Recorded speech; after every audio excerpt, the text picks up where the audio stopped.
اہل سنت والجماعت، اہل سنت والجماعت میں فرق کیا ہے؟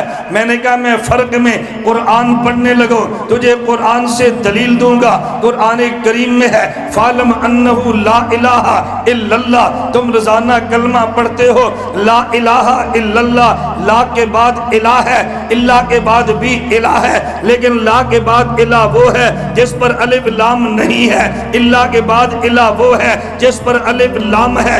اگر الف لام نہ ہو تو الہن کہتے ہیں، الف لام آ جائے تو اللہ ہو کہتے ہیں۔ الہن کا معنی ہر بت ہے، اللہ کا معنی خاص خدا ہے، جماعتن کا معنی ہر گروپ ہے، والجماعت کا معنی پیغمبر کی جماعت ہے۔ بات سمجھ آئی؟ الہن سے مراد ہر بت ہے، اور اللہ سے مراد خاص خدا ہے، جماعت سے مراد ہر گروہ ہے، والجماعت سے مراد خاص پیغمبر کے صحابہ۔